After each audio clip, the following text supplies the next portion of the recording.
Welcome to Synth Software Studio. This is Sahil Chandiya. अॼु असांजो second lecture आहे data structure and algorithm जो। अॼु असां सिखंदासीं त एल्गोरिथम आहे छा ऐं उन जा कैरेक्टरिस्टिक्स जेके हूंदा एल्गोरिथम जा उन जे बारे में डिस्कस कंदासीं। अगरि तव्हां न्यू आहियो असांजे चैनल ते त असांजे चैनल खे सब्सक्राइब कयो ऐं पंहिंजे दोस्तनि सां शेयर कयो। हीउ सॼो कोर्स असां सिंधी में ठाहे रहिया आहियूं। Let start. एल्गोरिथम एक्चुअली छा थींदो आहे, जॾहिं बि असां एल्गोरिथम ते ईंदासीं त एल्गोरिथम आहे छा, एक्चुअली द प्रोसेस हूंदो आहे छा जो सेट ऑफ रूल्स जो। रूल्स जॾहिं रिक्वायर्ड हूंदो आहे परफॉर्म करणु चाहियूं कंहिं बि कैलकुलेशन्स खे, त उन जे लाइ असांखे यूज़ करणो पवंदो आहे एल्गोरिथम्स। एल्गोरिथम्स लाइ असां मतिलबु ईअं चई सघूं था त हीअ हिकु प्रॉब्लम सॉल्विंग आहे जंहिंजे थ्रू असां प्रॉब्लम हल करे सघूं था। मिसाल तौरु हीअ जेको आहे असां हिकु एज चई सघूं था त प्रॉब्लम हल करण जे लाइ असां इस्तेमालु कराईंदा आहियूं। स्पेशली असां कंप्यूटर में यूज़ कराईंदा आहियूं। जेको फॉर्मल डेफिनेशन्स हूंदी आहे एल्गोरिथम जी, उहो असांजो फाइनेट सेट ऑफ इंस्ट्रक्शन्स आहे। मतिलबु ईअं चई सघूं था फाइनेट मतिलबु उहो टास्क कंहिं न कंहिं पॉइंट ते एंड थियणो आहे, उनखे फाइनेट चयो वञिबो आहे। मतिलबु फाइनेट उहो हूंदो आहे जेको हिकु हूंदो आहे इनफाइनेट, ॿियो हूंदो आहे फाइनेट। इनफाइनेट उहा शइ जेका किथे बि स्टॉप न करे पियो हलंदो रहे, 2 साल 5 साल 20 साल 100 साल उहो पियो स्टॉप न करे, उनखे असां इनफाइनेट चवंदा आहियूं। फाइनेट मतिलबु उहो हिकु ॾींहं में 2 ॾींहंनि में कलाक में 15 मिंटनि में एंड थियणो आहे, उनखे फाइनेट चयो वञिबो आहे। जेको बि हूंदो हिन में एल्गोरिथम्स में स्पेसिफिक ऑर्डर्स में रखियलु हूंदा या स्पेसिफिक कंहिं बि ख़ासि टास्क के लाइ उहो यूज़ कयो वेंदो आहे। ईअं चई सघूं था जेको बि वर्क हूंदो या कोड हूंदो, उन जो सल्यूशन कढण जे लाइ या उन जी लॉजिक सेट करण जे लाइ असां प्रॉब्लम खे हल कंदा आहियूं with the help of algorithms जी मदद सां।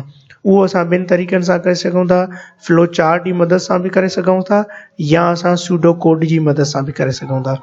मतिलबु इन्हनि खे असां एल्गोरिथम खे जॾहिं बि स्टेप बाय स्टेप सल्यूशन कढंदा आहियूं त उहो एल्गोरिथम हूंदो आहे। ऐं एल्गोरिथम्स खे असां ॿिनि तरीक़नि सां एक्सप्लेन करे सघूं था, हिकु त flow chart and pseudo code. त मतिलबु ही एल्गोरिथम असां इन तरीक़े सां उनखे स्पेसिफाई करे सघूं था। कैरेक्टर्स ऑफ एल्गोरिथम्स, कैरेक्टरिस्टिक्स कहिड़ा हूंदा आहिनि? इनपुट हूंदो आहे, असां इनपुट ॾियाराईंदा आहियूं। मतिलबु इनपुट कहिड़ो हूंदो आहे, असां पास 0 करायूं या 1 करायूं, एल्गोरिथम्स मां जेको बि वैल्यू हूंदो न इनपुट ॾियाराईंदासीं असां। मतिलबु जेको बि इनपुट नीडिड हूंदो उहो असां इनपुट कराईंदासीं। आउटपुट वठंदासीं। आउटपुट मतिलबु तव्हां जेको बि एल्गोरिथम में एंड था करायो, मतिलबु एल्गोरिथम एंड थी वियो आहे, उहो असां एंड थींदो। ॿियो हूंदो आहे अनएम्बिग्यूअस। ऐं अनएम्बिग्यूअस मतिलबु एल्गोरिथम असांखे अनएम्बिग्यूअस असांखे मतिलबु इंस्ट्रक्शन्स जेके हुजनि उहे क्लियर हुजनि ऐं सिंपल हुजनि, उहे अनएम्बिग्यूअस हुजनि, यानी कि मल्टीपुल न हुजनि। मल्टीपुल पॉइंट्स जे थ्रू असां उनखे हल न कयूं, असां डायरेक्टली उनखे हिकु ई पॉइंट जे थ्रू उनखे हल करायूं, उहो असांजो क्लियर एंड सिंपल हुजणु घुरिजे। फाइनेट्स जीअं असां सवेर ॿुधायोसीं त फाइनेट्स एक्चुअली छा थींदो आहे, जेको बि फाइनेट उहो एल्गोरिथम जंहिं कंहिं बि पॉइंट ते उनखे एंड करायूं उहो फाइनेट हूंदो आहे। मीन्स असां एल्गोरिथम जॾहिं बि कंटेन हूंदो लिमिटेड नंबर ऑफ इंस्ट्रक्शन्स हूंदियूं, उन इंस्ट्रक्शन्स जे थ्रू असां उन्हनि खे हल कंदासीं कंहिं बि प्रोग्राम खे। मतिलबु उहो काउंटेबल हूंदो, उहो काउंट थियल हूंदो। ईअं मां ईअं चई सघूं था स्टेप 1 हुजे या स्टेप 2 हुजे, उन जे थ्रू असां उन्हनि खे हल करे सघूं था। मतिलबु स्टेप 1 बि थी सघे थो एंड स्टेप 2 भी थी सघे थो, 3 भी सघे थो एंड 4 भी थी सघे थो। मतिलबु जेतिरियूं बि स्टेप्स हूंदियूं उन स्टेप्स जे थ्रू असां उन्हनि खे हल कंदासीं। उन प्रोग्राम खे जेको एल्गोरिथम हूंदो उनखे असां हल कंदासीं with the help of steps जी मदद सां। मतिलबु जेके बि वेरिएबल हूंदा, इनपुट हूंदा या आउटपुट था वठूं या एम्बिग्यूअस हूंदो, ऐं उहो डेफिनेटली फाइनेट ई हूंदो। फाइनेट जो मतिलबु आहे तव्हांजो जेको बि वर्क आहे उहो कंहिं न कंहिं पॉइंट ते एंड थियणो आहे। ॿियो त जेको करेक्टिवनेस में इफेक्टिव बि हुजणु घुरिजे। मतिलबु जेको एल्गोरिथम्स जे जेको असां उनखे हल था कढूं उहो इफेक्टिव हुजे। मतिलबु इफेक्टिव ओवरऑल प्रोसेस असां उनखे हल करायूं। लैंग्वेज इंडिपेंडेंट हुजे, मतिलबु जेका बि लैंग्वेज असां उनखे इस्तेमालु था करायूं या उनखे यूज़ था करायूं उहो इंडिपेंडेंट हुजे। मतिलबु सेम आउटपुट, मतिलबु जीअं असां स्टेप जेके बि फॉलो कराया आहियूं उहे साॻी असांखे आउटपुट उहो ई ॾियनि जेको असां कोड जे थ्रू कढूं था या जेको असां प्रोग्रामिंग कंहिं बि लैंग्वेज जी मदद सां अची थो वञे। यानी कि लैंग्वेज इंडिपेंडेंट हुजे, उन ते कंहिं जो बि का बि शइ इंडल्ज न हुजे, उन में का बि शइ उन में मिलियल न हुजे। Data flow in algorithm, data flow कीअं थींदी, मतिलबु को बि प्रॉब्लम हूंदो, उन प्रॉब्लम जे थ्रू असां उनखे हल कंदासीं। मतिलबु जेको बि प्रॉब्लम हूंदो उन प्रॉब्लम खे ॾिसी करे असां उनजो हल कढंदासीं। उहो असांजो रियल वर्ल्ड प्रॉब्लम हुजे या एनी इंस्टेंस हुजे, रियल वर्ल्ड जो प्रॉब्लम हुजे या असांजी नीड हुजे क्रिएट कंहिं बि प्रोग्राम खे, या असां को बि का इंस्ट्रक्शन ठाहियूं था, उहा थोरी टिपिकल आहे, लॉजिक उन में सेट थियल आहे, उनखे असां हल कीअं कंदासीं, असां सॼो एल्गोरिथम उते हल सॼो स्टेप बाय स्टेप सेट करे ऐं उनजो हल कराईंदासीं। ऐं इंस्ट्रक्शन्स असांजूं नोन हूंदियूं एल्गोरिथम्स, जीअं मां तव्हांखे ॿुधायो त स्टेप 1 आहे, 2 आहे, 3 आहे, 4 वाट एवर जेतिरियूं बि आहिनि, उहे सभु असां स्टेप्स फॉलो कराईंदा ईंदासीं ऐं डेटा खे असां फ्लो कराईंदा ईंदासीं एल्गोरिथम जे थ्रू। हाणे एल्गोरिथम एक्चुअली डिज़ाइन असां कंदा आहियूं कंहिं बि प्रॉब्लम खे step by step procedure set कंदा आहियूं। मतिलबु हिकिड़ो प्रॉब्लम आहे, उनखे स्टेप बाय स्टेप में डिवाइड कयूं, उन्हनि खे असां अलॻि अलॻि पार्ट ठाहियूं, उहो असांजो सॼो थींदो आहे एल्गोरिथम्स। इनपुट असां ॾियणु चाहियूं त डिज़ाइन कंदा आहियूं असां, रिक्वायर्ड हूंदी डिज़ायर्ड इनपुट्स जेके प्रोवाइड कराईंदा आहियूं असां एल्गोरिथम्स। जीअं वेरिएबल्स हूंदा आहिनि, वेरिएबल जे थ्रू असां जेको बि टास्क ॾियणु था चाहियूं उहो असां एज़ अ इनपुट ॾींदासीं। Processing unit, processing unit actually छा थींदो आहे, जॾहिं बि असां जेको वर्क, जीअं फॉर सपोज असां A+2 था करणु चाहियूं त उहो असां डायरेक्टली करे सघूं था। मिसाल A आहे एंड प्लस था असां करायूंसि B, त जेको बि असांखे वैल्यू ॾेखारे उहो असांखे हिते ॾेखारे। अगरि असांजो मिसाल तौरु A equal to 5 and B equal to 1, त असांखे डायरेक्टली छा ॾेखारे, जेको वैल्यू हुजे उहो 6 ॾेखारींदो एंड में असांखे आउटपुट में, त उहो असांखे प्रोसेसिंग यूनिट। आउटपुट जेका बि रिज़ल्ट, जीअं फॉर सपोज हीअ असांखे 6 मिलियो, त असांखे रिज़ल्ट उहा ई मिले जेका असां एल्गोरिथम जे थ्रू फॉलो कराया आहियूं ऐं डेटा फ्लो कराया आहियूं, त उहो असांखे आउटपुट एंड में उहो ई मिलणु घुरिजे। For an algorithm the space is required for the following purpose, असांखे स्पेस रिक्वायर्ड हूंदी आहे हुन में एल्गोरिथम्स में to store the program instruction. मतिलबु असांखे स्पेस खपे जिते असां डेटा खे या जेको बि प्रोग्राम असां रन था करायूं उहा स्टोर करे सघे। ॿियो हूंदो आहे to store the constant value, जेको कांस्टेंट वैल्यू हुजे उनखे स्टोर कराए, ऐं स्टोर वेरिएबल वैल्यूज़ जेके वेरिएबल्स हुजनि, या असां track functions call the jumping statement, यानी कि ट्रैक फंक्शन हुजे जंहिंखे असां उनखे जंपिंग कराए ऐं उनखे असां वैल्यू यूज़ कराए। ऐं ॿियो हूंदो आहे ऑक्सिलरी स्पेस। ऑक्सिलरी स्पेस छा थींदी, एक्स्ट्रा स्पेस हूंदी आहे जॾहिं एल्गोरिथम खे रिक्वायर्ड हूंदी आहे। रिक्वायर्ड मतिलबु आहे जॾहिं असां इनपुट था ॾियूं साइज़ खां ऐं नो ना असांखे ऑक्सिलरी स्पेस, असांखे ख़बर आहे त ऑक्सिलरी स्पेस आहे छा, ऐं ऑक्सिलरी स्पेस असांजी बोथ स्पेस, असांजी space and space used by input. हाणे ॾिसो हिते एग्जाम्पल में आहे space complexity and auxiliary space plus input size. हाणे ॾिसो जीअं ॾिसो असां मिसाल तौरु हिते कुझु बि ऑक्सिलरी स्पेस एक्चुअली उनखे चइबो आहे, अगरि मां ॾिसो A ॾिनी आहे एंड B ॾिनी आहे, हिन जो वैल्यू असां ॾिनो आहे 2 एंड हिन जो वैल्यू ॾिनो आहे असां 3, मतिलबु ही छा आहिनि, इंटीजर्स आहिनि, ही ॿई इंटीजर्स आहिनि जेके वैल्यू असां इनपुट ॾियाराए छॾिया आहिनि हिते। हाणे ॾिसो जॾहिं असां हिन में हिनखे प्लस कराईंदा आहियूं त हिकिड़ो असां इंटीजर ॿियो बि डिक्लेयर कराए छॾींदा आहियूं, मिसाल तौरु C। हाणे छा कराईंदा आहियूं, C बराबरि आहे A प्लस B।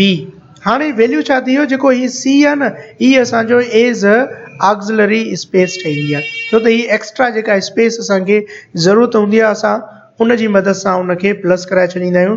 इहा असांजी एज़ अ एक्स्ट्रा चई सघूं था ऑक्सिलरी स्पेस, जेका असांखे एल्गोरिथम्स में रिक्वायर्ड हूंदी आहे।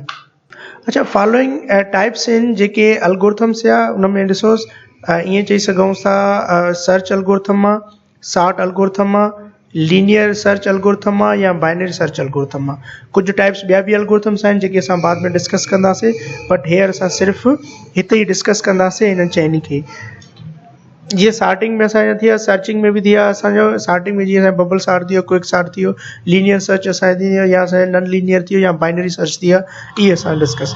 हाणे ॾिसो सर्च एल्गोरिथम्स में असां जॾहिं बि घणी डेटा हूंदी आहे उन्हनि खे असां सर्चिंग करण जे लाइ असां इस्तेमालु कराईंदा आहियूं। जीअं ॾिसो ईअं चई सघूं था जेका बि डेटा हूंदी तमामु घणी, असां उन्हनि मां को बि हिकु सिमिलरली कुझु बि असां उन मां सर्च था करणु चाहियूं त देन असांखे सर्च एल्गोरिथम ठाहिणो पवंदो आहे या उन जी मदद सां असां सर्च कराईंदा आहियूं। आस पार एनी डेटा, कुझु बि डेटा असां सर्च करणु चाहींदा आहियूं त उहो असां कंदा आहियूं। उन्हनि में असांजे ॿ टेक्निक्स इस्तेमालु थींदियूं आहिनि। सर्च डेटा इन एरे जी मदद सां असां सर्च कराईंदा आहियूं डेटा खे। मतिलबु असांजी जेका बि with the help of memory, जेका डेटा इन द मेमरी में पई हुजे ऐं प्रोवाइड्स करे असांजा डेटा टू द यूज़र्स, ऐं उन्हनि खे डायरेक्टली असां सर्च कराईंदा आहियूं with the help of array जी मदद सां।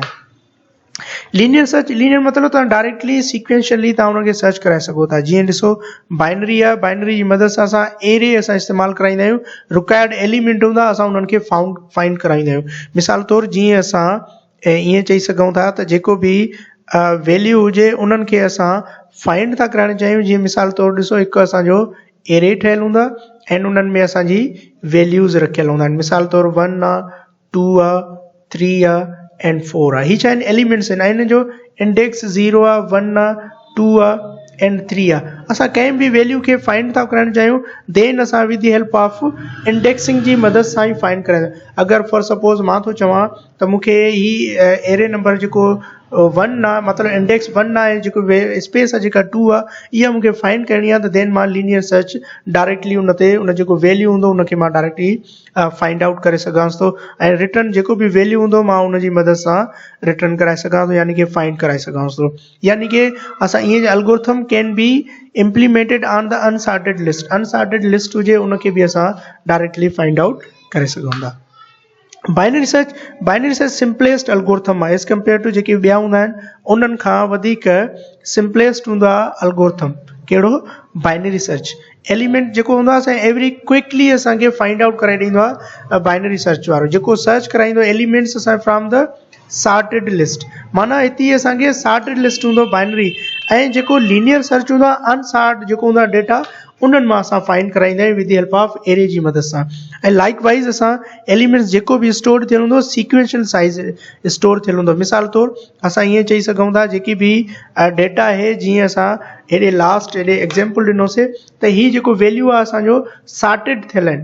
मतिलबु इन्हनि जे थ्रू असां जेको बि फाइंड कराइणु चाहियूं त सॉर्ट आहे, किथे किथे अनसॉर्ट में वरी अलॻि सां असांजा वैल्यूज़ एक्सप्लेन थियल आहे, फाइंड कराईंदा आहियूं। जीअं मिसाल तौरु को बि मूंखे मिडिल वारो वैल्यू फाइंड कराइणो आहे। जीअं मिसाल तौरु अगरि मां हिते ईअं चई थो चाहियां त जेका बि डेटा आहे उहा मूंखे फाइंड आउट कराइणी आहे। मिसाल तौरु ही सीक्वेंशियली न आहे, मतिलबु हिते 1 आहे, 2 आहे, 3 आहे एंड 4 आहे फ्रॉम द मिडिल। मां डायरेक्टली इंडेक्स यूज़ करे ऐं मां उन वैल्यू ते डायरेक्टली एक्सेस करे सघांसि थो, मतिलबु रेंडमली मां उन्हनि ते पहुची सघांसि थो। जेको बि वैल्यू हूंदो उहो असांजो सॉर्टेड हुजे ऐं सॉर्टिंग जे थ्रू असां उनखे बाइनरी सर्च प्रॉपर तरीक़े सां करे सघूं था। सॉर्टिंग एल्गोरिथम्स कहिड़ा हूंदा आहिनि? जिन जी मदद सां असांजा रीअरेंज कंदा आहियूं। मिसाल तौरु असां सॉर्ट करे असेंडिंग ऐं डी असेंडिंग ऑर्डर्स हूंदा आहिनि। मतिलबु असांजो जेको बि वैल्यू हूंदा उहे छा हूंदा? असेंडिंग एंड डी असेंडिंग हूंदा आहिनि। असेंडिंग एंड डी असेंडिंग मतिलबु रीअरेंज करे छॾींदा आहियूं असां एलिमेंट्स खे। Why do we need sorting algorithm? Sorting algorithm असांखे छो नीड पवंदा आहिनि? उहे असांजे इफिशिएंट्स एल्गोरिथम्स हूंदा आहिनि एक्चुअली, मतिलबु इफिशिएंटली असां उन्हनि खे ऑप्टिमाइजिंग कराईंदा आहियूं। इफिशिएंसी मतिलबु जेको एल्गोरिथम हूंदो या बाइनरी सर्च आहे या एज अ बाइनरी सर्च में असां रुकायसि थो थिए एरे हुजे, सॉर्टेड हुजे ऐं उहो असांजो ऑर्डर हुजे, मीनिंग असांजो छा हुजे? असेंडिंग ऑर्डर हुजे। असेंडिंग ऑर्डर में असां उन्हनि खे यूज़ करण जे लाइ सॉर्टिंग यूज़ कराईंदा आहियूं।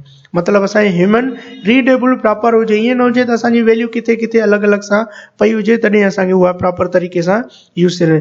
जीअं ॾिसो सर्चिंग असां particular element sorted list is faster than the unsorted.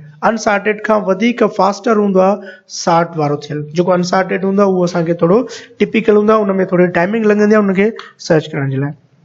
हे कुझु एग्जाम्पल आहे। अगरि असां एल्गोरिथम ठाहियूं त मिसाल तौरु असां कंहिं बि ॿिनि वैल्यूज़ खे रीड था करायूं। स्टेप 1 रीड कराईंदो ए ऐं बी ऐं उन्हनि खे छा कंदो? कैलकुलेट कराईंदो, ए प्लस बी कराईंदो ऐं वैल्यू असां उनखे ॾे, जेको असां ऑक्सिलरी चयोसीं हीअ असांजो एज़ अ ऑक्सिलरी थी वियो। स्टेप 3 में असांजो प्रिंट करायोसीं सी ऐं स्टॉप थींदो। लाइक वाइज़ हिते स्टार्ट कराई रीड कराई ए एंड बी ऐं उन्हनि खे छा कराए ॾींदो असांजी जेका कंडीशन आहे उहा ए प्लस असांजी मतिलबु ए प्लस बी करायो आहे प्रिंट सी कराए जो त असांजो वैल्यू हिते हिननि खे सी खे ॾेई छॾियो आहे ऐं स्टॉप कराए ही असांजो अल्गोरिथम्स इन तरीक़े सां एग्जाम्पल आहे thank U for watching hope त तव्हां असांजो वीडियो प्रॉपर तरीक़े सां सम्झो हूंदो शेयर कयो पंहिंजे दोस्तनि सां थैंक यू फॉर वॉचिंग